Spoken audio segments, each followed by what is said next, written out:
ಎಲ್ರಿಗೂ ನಮಸ್ಕಾರ ಪ್ರಿಯ ವೀಕ್ಷಕರೇ, ನಾನು ನಿಮ್ಮ ಕೃಪಾ. ನನ್ನ ಗುರುಪರಂಪರೆ ಯೂಟ್ಯೂಬ್ ಚಾನೆಲ್ಗೆ ಸ್ವಾಗತ. ಎಷ್ಟೋ ಜನಕ್ಕೆ ಮನೆಯಲ್ಲಿ ಹಲವಾರು ಅಡೆತಡೆಗಳಿರುತ್ತೆ.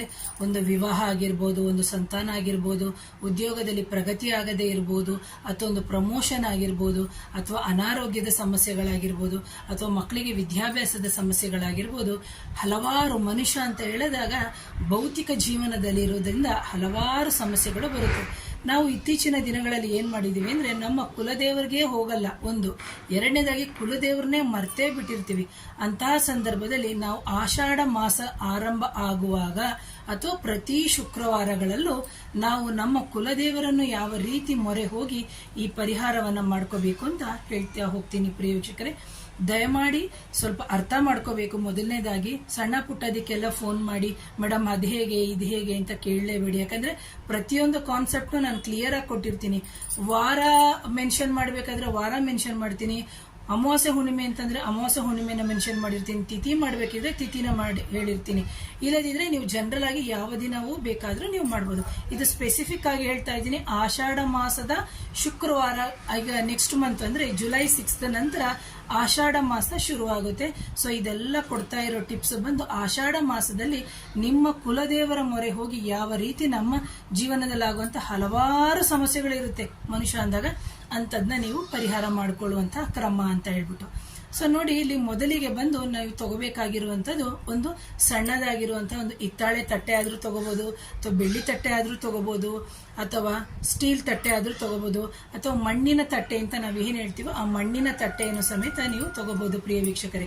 ಇದನ್ನ ತಗೊಂಡು ನೀವೇನ್ ಮಾಡ್ಬೇಕು ಅಂತಂದ್ರೆ ಶುದ್ಧವಾಗಿ ತೊಳ್ಕೋಬೇಕು. ಅದರ ಜೊತೆಗೆ ಒಂದು ಸಣ್ಣ ಮಡಿಕೆಯನ್ನು ತಗೋಬೇಕಾಗುತ್ತೆ. ಕೆಂಪು ಮಡಿಕೆಯನ್ನು ನೀವು ತಗೋಬೇಕಾಗುತ್ತೆ. ಆ ನಂತರದಲ್ಲಿ ನೀವೇನ್ ಮಾಡ್ಬೇಕು ಅಂದ್ರೆ ಅರಿಶಿನ ಅಂದ್ರೆ ಚೆನ್ನಾಗಿ ತೊಳ್ಕೊಳ್ಳಿ. ಮಡಿಕೆ ಮತ್ತೆ ಆ ತಟ್ಟೆಯನ್ನು ತೊಳ್ಕೊಳ್ಳಿ. ಅದನ್ನ ತೊಳೆದ ನಂತರ ಕೆಳಗಡೆ ಅದಕ್ಕೆ ಇಡಕ್ಕೆ ಒಂದು ಸಪೋರ್ಟ್ ಬೇಕು. ಆ ನಂತರದಲ್ಲಿ ನೀವು ಅದರ ಕೆಳಗಡೆಗೆ ಬಂದುಬಿಟ್ಟು ನೀವು ಒಂದು ರಂಗೋಲೆಯನ್ನು ಹಾಕಿ, ಅಷ್ಟದಳದ ರಂಗೋಲೆಯನ್ನು ಹಾಕಿ ಆ ಮಡಿಕೆಯನ್ನು ಇಡಬೇಕು. ಅದರ ಮೇಲೆ ನೀವೇನ್ ಮಾಡ್ಬೇಕು, ಆ ಕುಂಭ ಅಥವಾ ಮಡಿಕೆ ಏನಿದೆ ಅದಕ್ಕೆ ಶುದ್ಧವಾಗಿ ಅರಿಶಿಣವನ್ನ ಸವರಬೇಕು. ಅರಿಶಿಣವನ್ನ ಸವರಿದ ನಂತರ ಅದರ ಕಂಠ ಅಂತ ಏನಿದೆ, ಅದು ಬಾಯಿ ಅಂತ ಏನಿದೆ, ಅದು ಎಲ್ಲದರ ಕಡೆಗೆ ನೀವೇನ್ ಮಾಡ್ಬೇಕು, ಅರಿಶಿಣ ಮತ್ತು ಕುಂಕುಮವನ್ನ ಹಚ್ಚಬೇಕು. ಇದು ಬಂದು ಹೆಣ್ಣು ದೇವತೆಗಾದ್ರೆ. ಅಕಸ್ಮಾತ್ ಕೆಲವರು ಕುಲದೇವರು ಬಂದು ಗಂಡು ದೇವರಾಗಿದ್ರೆ ನಾವು ಯಾವ ರೀತಿ ಮಾಡಬೇಕು ಅಂತಂದ್ರೆ, ಅರಿಶಿಣ ಮಾತ್ರ ಹಚ್ಚಿ ಆ ನಂತರದಲ್ಲಿ ವಿಭೂತಿಗಳನ್ನ ನೀವೇನ್ ಮಾಡ್ಬೇಕು ಅಂದ್ರೆ, ಇದು ಕುಂಭ ಅಂತ ಅನ್ಕೊಳ್ಳಿ, ಈ ತರ ಪಟ್ಟೆ ಪಟ್ಟೆ ರೀತಿಯಲ್ಲಿ ಇಡ್ತಾ ಹೋಗಿ. ಕೆಲವರು ಏನ್ ಮಾಡ್ತಾರೆ, ಈ ತರನೂ ಇಡ್ತಾರೆ, ಕೆಲವರು ಈ ತರನೂ ಇಡ್ತಾರೆ. ಯಾಕಂದ್ರೆ ನಾಮದ ರೀತಿಯಲ್ಲೂ ಇಡ್ತಾರೆ, ಅಡ್ಡದಲ್ಲೂ ಇಡ್ತಾರೆ. ಸೊ ಅದು ನಿಮ್ಮ ನಿಮ್ಮ ಕುಲದೇವರಿಗೆ ನೋಡ್ಕೊಂಡು ನೀವು ಮಾಡ್ಕೊಳ್ಳಿ ಪ್ರೇಕ್ಷಕರೇ. ಇಲ್ಲ ನಮ್ಗೆ ಗೊತ್ತೇ ಇಲ್ಲ ಮೇಡಮ್, ಕುಲದೇವರು ಯಾರು ಅಂತ ಗೊತ್ತಿಲ್ಲ ಅಂತಂದ್ರೆ, ನೀವು ಶೈವ ಸಂಪ್ರದಾಯದವ್ರು ಏನಾದ್ರೂ ಆಗಿತ್ತು ಅಂತಂದ್ರೆ ಹೀಗೆ ಅಡ್ಡವಾಗಿ ಇಟ್ಕೊಳ್ಳಿ. ಅಥವಾ ನಾವು ವೈಷ್ಣವ ಸಂಪ್ರದಾಯದಾಗಿದ್ರೆ ಈ ತರ ಆ ಕುಂಭಕ್ಕೆ ಅಥವಾ ಮಡಿಕೆಗೆ ಹೀಗೆ 3 ವಿಭೂತಿ ಕಟ್ಟೆಯನ್ನ ಅಂದ್ರೆ ವಿಭೂತಿ ಪೌಡರ್ನ ನೀವು ಹಾಕ್ಬೋದು. ಅದಾದ ನಂತರ ಅದರ ತುಂಬ ಅಂದ್ರೆ ಒಂದಿಷ್ಟು ಸಣ್ಣ ಮಡಿಕೆ ಏನಿದೆ ಅದರ ತುಂಬ ಅಕ್ಕಿಯನ್ನ ಹಾಕೊಳ್ಳಿ. ಅಕ್ಕಿಯನ್ನ ಹಾಕೊಂಡು 11 ರೂಪಾಯಿ ಅಂದ್ರೆ 11 ನಾಣ್ಯಗಳನ್ನ ನೀವು ತಗೋಬೇಕು. ಸತತವಾಗಿ 11 ವಾರಗಳು ಮಾಡೋದ್ರಿಂದ ತುಂಬಾ ಅಂದ್ರೆ ತುಂಬಾ ರಿಸಲ್ಟ್ ಸಿಗುತ್ತೆ. ಇದು ನೀವು ನಂಬಿಕೆಯಿಂದ ಪ್ರೀತಿಯಿಂದ ನೀವು ಮಾಡ್ತಾ ಹೋಗ್ಬೇಕು. 11 ವಾರ ಅಂತಂದಾಗ ನಮಗೆ 2.5 ತಿಂಗಳಾಗುತ್ತೆ. ಆ 11 ವಾರದಲ್ಲಿ 121 ನಾಣ್ಯಗಳು ಸಿಗುತ್ತೆ. ಈಗ ಮೊದಲನೇ ಶುಕ್ರವಾರ ನೀವು ಆರಂಭಿಸಿದ್ದೀರಿ ಅಂತ ಅನ್ಕೊಳ್ಳಿ. ಅದರ ಮೇಲೆ ನೀವೇನ್ ಮಾಡಿರ್ತೀರಿ, ಆ ಅಕ್ಕಿಯನ್ನು ಹಾಕಿರ್ತೀರಿ. ಅಕ್ಕಿ ಹಾಕಿದ ನಂತರ 1 ರೂಪಾಯಿಯ ನಾಣ್ಯಗಳನ್ನ ನೀವು ನಿಮ್ಮ ಕುಲ ದೇವರಿಗೆ ನೆನೆಸ್ಕೊಂಡು ಹಾಕ್ಬೇಕು. ನಿಮ್ಗೆ ಯಾವ ಸಂಕಷ್ಟ ಇದೆ, ಮಕ್ಕಳಾಗ್ತಾ ಇಲ್ವಾ, ಅಥವಾ ಯಾವ್ದೋ ನೆಗೆಟಿವ್ ಎನರ್ಜಿ ಇದೆಯಾ, ಯಾರೋ ಮಾಂತ್ರಿಕ ಬಾಧೆ ಮಾಡಿಸಿದಾರಾ, ಅಥವಾ ವಿದ್ಯಾಭ್ಯಾಸ ಹಾಕಕ್ಕಾಗ್ತಾ ಇಲ್ವಾ, ಅಥವಾ ಒಂದು ಫಾರಿನ್ಗೆ ಹೋಗ್ಬೇಕಾಗ್ತಾ ಇಲ್ವಾ, ಯಾವುದೇ ಸಮಸ್ಯೆ ಇರಲಿ ಅದಕ್ಕೆ 11 ನಾಣ್ಯಗಳನ್ನ ನೀವು ಹಾಕಿ. ಅದಾದ ನಂತರ ನೀವೇನ್ ಮಾಡ್ಬೇಕು, ಮನಸೋ ಇಚ್ಛೆ ಬೇಡ್ಕೋಬೇಕು. ಯಾಕೆಂದ್ರೆ ಆ ಕುಂಭ ಬಂದು ಅಥವಾ ಆ ಮಡಿಕೆ ಅಂತ ಏನ್ ಹೇಳ್ತೀವಿ ಅದು ಬಂದು ನಿಮ್ಮ ಕುಲದೇವರ ಸ್ವರೂಪ ಅಂತಾನೆ ತಿಳ್ಕೋಬೇಕು. ಆ ನಂತರದಲ್ಲಿ ಆ ಕುಂಭಕ್ಕೆ ಏನಿರುತ್ತೆ, ಇದೊಂದು ಕುಂಭ ಅಂತ ಅನ್ಕೊಳ್ಳಿ. ಆ ಕುಂಭದ ಬಾಯಿ ಅಥವಾ ಮಡಿಕೆಯ ಬಾಯಿ ಏನಿದೆ ಅದಕ್ಕೆ ಸುತ್ತಲೂ ಅದಕ್ಕೆ ಹಿಂಗೆ ಚೆನ್ನಾಗಿ ಹೂವನ್ನು ಹಾಕಿ. ಅಂದ್ರೆ ದೇವರಿಗೆ ನಾವು ಯಾವ ರೀತಿ ಕುತ್ತಿಗೆಗೆ ಹಾರವನ್ನು ಹಾಕ್ತೇವೆ ಅದೇ ರೀತಿ ಆ ಮಡಿಕೆಗೆ ಒಂದು ಸುಗಂಧ ಭರಿತವಾದಂತ ಹೂವನ್ನು ಹಾಕಿ. ಆ ನಂತರದಲ್ಲಿ ಧೂಪ ದೀಪ, ನೈವೇದ್ಯ ಎಲ್ಲಕ್ಕೂ ನೀವು ರೆಡಿ ಮಾಡ್ಕೋಬೇಕು. 5 ತರವಾಗಿರುವಂತಹ ಹಣ್ಣುಗಳನ್ನ ನೀವು ರೆಡಿ ಮಾಡ್ಕೋಬೇಕಾಗುತ್ತೆ. ಈಗ ಕುಂಭ ಇಟ್ಟಾಯ್ತು.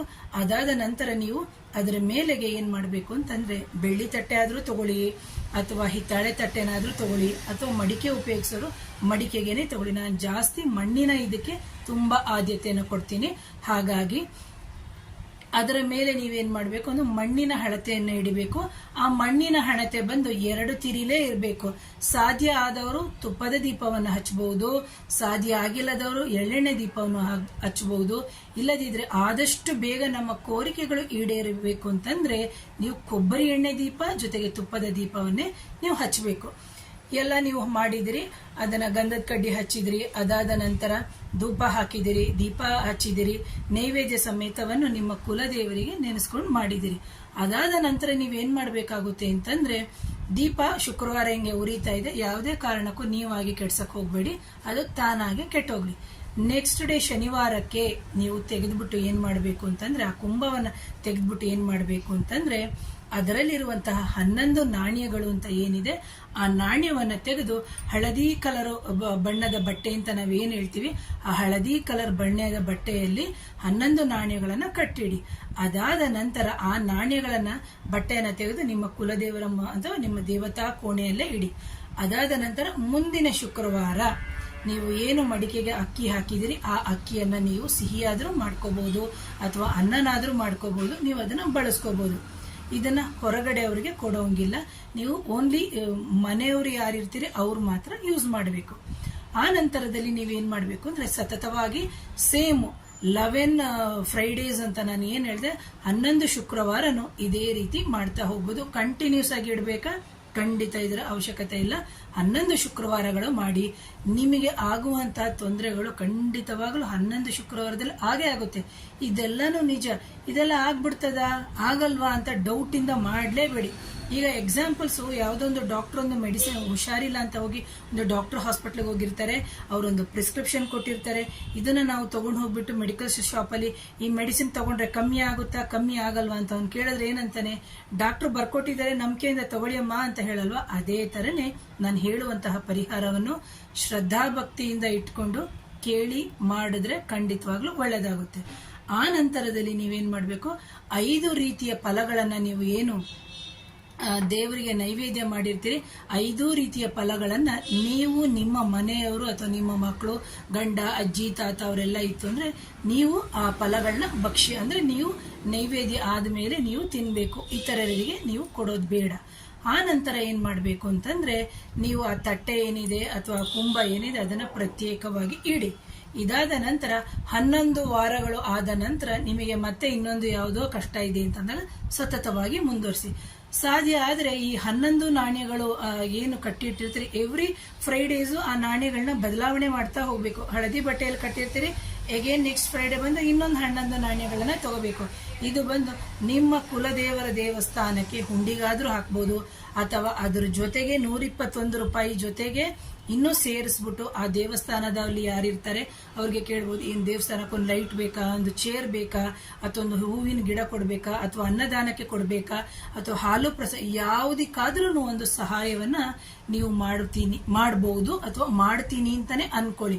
ಅದಾದ ನಂತರ ನಿಮ್ಮ ಎಲ್ಲಾ ಕಾರ್ಯಗಳು ಮುಗಿದ ನಂತರ ನಿಮ್ಮ ಕುಲದೇವರ ದೇವಸ್ಥಾನಕ್ಕೆ ಹೋಗಿ ನಿಮ್ಮ ಕುಲದೇವರಿಗೆ ಸಂಬಂಧಪಟ್ಟಿರುವಂತಹ ಒಂದು ನೈವೇದ್ಯವನ್ನು ಮಾಡಿ ಅಲ್ಲಿ 4-6 ಜನಕ್ಕೆ ಒಂದು ಅನ್ನದಾನವನ್ನ ಮಾಡಿ ಬರಬೇಕು. ಅದಕ್ಕಿಂತ ಮುಂಚೆ 11ನೇ ವಾರ, ಕೊನೆಯ 11ನೇ ವಾರದಲ್ಲಿ ಏನ್ ಮಾಡ್ಬೇಕು ಅಂದ್ರೆ ನಿಮ್ಮ ಮನೆಗೆ ಯಾರಾದ್ರೂ ಸುಮಂಗಲಿಯರನ್ನ ಕರೆದ್ಬಿಟ್ಟು ಅವರಿಗೆ ಇಷ್ಟ ಆಗುವಂತಹ ಒಂದು ಏನು ಬಳೆ ಆಗಿರ್ಬೋದು, ಅಥವಾ ಕೊಡ್ಬೇಕು ಅಂದಾಗ ಯಾರೋ ಕೊಟ್ಟಿರೋಂಥ ಬಳೆಗಳನ್ನ ಕೊಡ್ಬೇಡಿ, ನೀವೇ ಅವ್ರ ಸೈಜ್ ಕೇಳ್ಬಿಟ್ಟು 2 ಹಾರ, 2 8 ಅಥವಾ 2 ಈ ತರದ್ದು ಗಾಜಿನ ಬಳೆಗಳು, ಬ್ಲೌಸ್ ಪೀಸು ನಿಮ್ಗೆ ಸಾಧ್ಯವಾಗಿದ್ರೆ ಕಾಟನ್ ಸೀರೆ ಅಥವಾ ಈ ತರ ಉಪಯೋಗಿಸುವಂತಹ ಒಂದು ವಸ್ತುಗಳನ್ನ ನೀವು ಕೊಡೋದ್ರಿಂದ ಏನಾಗುತ್ತೆ, ಅವರ ಆಶೀರ್ವಾದವೂ ಸಿಗುತ್ತೆ. ಜೊತೆಗೆ ಅವರಿಗೆ ಏನ್ ಮಾಡಬೇಕು, ಸಿಹಿ ಭೋಜನವನ್ನು ನೀವು ಮಾಡಬೇಕು. ಕೊನೆಯ ಶುಕ್ರವಾರ ನಿಮ್ಮ ಕುಲದೇವರಿಗೆ ಸಂಬಂಧಪಟ್ಟಂತಹ ಸಿಹಿ ಭೋಜನವನ್ನು ನೀವು ಕುಲದೇವರಿಗೂ ನೈವೇದ್ಯ ಮಾಡಿ ನೀವು ಸಮೇತ ತಗೊಳ್ಳಿ. ಆ ನಂತರದಲ್ಲಿ ಬಂದಂತಹ ಸುಮಂಗಲಿಗರಿಗೆ ಕೊಡೋದ್ರಿಂದ 11 ವಾರಗಳಲ್ಲಿ ನಿಮ್ಮ ಕುಲದೇವತೆಗೆ ಸಂಬಂಧಪಟ್ಟಿರುವಂತಹ ಎಲ್ಲ ತೊಂದರೆಗಳು ನಿವಾರಣೆ ಆಗುತ್ತೆ. ಅಂದ್ರೆ ಕುಲದೇವರಿಗೆ ಹೋಗದೇ ಇದ್ದಾಗ, ಜೊತೆಗೆ ಕೆಲವ್ರ ಮನೆಯಲ್ಲಿ ಸದಾ ಆಕ್ಸಿಡೆಂಟ್ಸ್ ಆಗ್ತಾ ಇರ್ತದೆ, ಅದು ನೆಗೆಟಿವ್ ಎನರ್ಜಿ ಆಗಿರ್ಬೋದು ಅಥವಾ ಮಾಂತ್ರಿಕ ಬಾಧೆ ಆಗಿರ್ಬೋದು. ಅದಕ್ಕೆ ಗೊತ್ತಿಲ್ಲದೆ ಆಗುವಂತಹ ತೊಂದರೆಗಳು ನಿವಾರಣೆ ಆಗುತ್ತೆ. ಅಕಸ್ಮಾತ್ ಈಗ ಕುಲದೇವರು ಅಂತ ಹೇಳಿದೆ, ಕುಲದೇವರು ಗೊತ್ತೇ ಇಲ್ಲಪ್ಪ ನಮಗೆ, ನಾವೇನ್ ಮಾಡಬೇಕು ಅಂತಹ ಸಂದರ್ಭದಲ್ಲೂ ಸಮೇತ ಆ ಮಡಿಕೆಯನ್ನೇ ನೀವು ನಿಮ್ಮ ಕುಲದೇವರು ಅಂತ ಹೇಳ್ಕೊಂಡು ನೀವು ಅದನ್ನ ಪೂಜೆ ಮಾಡೋದ್ರಿಂದ ಖಂಡಿತವಾಗ್ಲೂ ನಿಮಗೆ ಈ ಏನು ತೊಂದರೆಗಳಿಗೆ ಪರಿಹಾರ ಆಗುತ್ತೆ. ಕುಲದೇವರು ಗೊತ್ತಿಲ್ಲದಾಗ ಈ ನಾಣ್ಯಗಳನ್ನ ಏನ್ ಮಾಡೋದು ಮೇಡಮ್ ಅಂತ ನೀವು ಕೇಳ್ಬೋದು. ಕನಸಿನಲ್ಲಿ 11 ಶುಕ್ರವಾರಗಳಲ್ಲಿ ಖಂಡಿತವಾಗ್ಲೂ ಯಾವುದೋ ಒಂದು ರೂಪದಲ್ಲಿ ಆ ತಾಯಿ ಕನಸಿನ ಮುಖಾಂತರವೋ ಅಥವಾ ನಿಮ್ಮ ಕಡೆಯವರ ಮುಖಾಂತರವೋ ಅವಳು ಅಥವಾ ಆ ಕುಲದೇವ, ಅಥವಾ ಕೆಲವ್ರ ಮನೆಯಲ್ಲಿ ಗಂಡ್ಸಾಗೂ ಕುಲದೇವರು ಇರ್ತಾರೆ ಅಥವಾ ಹೆಣ್ಣು ಕುಲದೇವರು ಇರ್ತಾರೆ. ಅಂತಹ ಸಂದರ್ಭದಲ್ಲಿ ಅಜ್ಜಿ ತಾತನ ಕಡೆಯಿಂದನೋ ಅಥವಾ ಸಂಬಂಧ ಕಡೆಯರೋ ಚಿಕ್ಕಪ್ಪ ಚಿಕ್ಕಮ್ಮನ ಕಡೆದು ಯಾವುದೋ ರೂಪದಲ್ಲಿ ನಿಮಗೆ ನಿಮ್ಮ ಕುಲದೇವರು ಯಾರು ಅಂತ ತಿಳಿಯಲ್ಪಡುತ್ತೆ. ಸೊ ಅಲ್ಲಿ ತನಕ ಕಾದ್ಬಿಟ್ಟು ನೀವೇನ್ ಮಾಡ್ಬೇಕಾಗುತ್ತೆ, ಆ ದೇವಸ್ಥಾನಕ್ಕೆ ತಗೊಂಡೋಗಿ ಕೊಡೋದು ಅಂತ ಪರಿಹಾರವನ್ನ ನೀವು ಮಾಡ್ಕೊಳ್ಳೋದ್ರಿಂದ ಖಂಡಿತವಾಗ್ಲೂ ಆಷಾಢ ಮಾಸದಲ್ಲಿ ಬರುವ ಶುಕ್ರವಾರಗಳಲ್ಲಿ ಕುಲದೇವರ ಮೊರೆಯನ್ನು ಹೋಗಿ ಈ ಪರಿಹಾರವನ್ನ ಮಾಡ್ಕೊಳ್ಳಿ. ಈ ವಿಡಿಯೋವನ್ನ ಮೊದಲನೇ ಬಾರಿಗೆ ಯಾರು ನೋಡ್ತಾ ಇದ್ದೀರಿ, ದಯವಿಟ್ಟು ನನ್ನ ಚಾನೆಲ್ನ ಲೈಕ್ ಮಾಡಿ, ಶೇರ್ ಮಾಡಿ, ಕಮೆಂಟ್ ಮಾಡಿ. ಎಷ್ಟೋ ಜನಕ್ಕೆ ಕುಲದೇವರ ಬಗ್ಗೆ ಗೊತ್ತಿರಲ್ಲ. ಸೊ ಇದನ್ನ ನೀವು ಮಾಡ್ತಾ ಹೋದ್ರೆ ಖಂಡಿತವಾಗ್ಲೂ ನಿಮ್ಮ ಜೀವನದಲ್ಲಿ ಆಗುವಂತಹ ಹಲವಾರು ಸಮಸ್ಯೆಗಳು ನಿಮ್ಮ ಜೀವನದಲ್ಲಿ ಬಗೆಹರಿಯುತ್ತೆ ಅಂತ ಹೇಳ್ತೀನಿ ಪ್ರೇಕ್ಷಕರೇ. Once again thank you.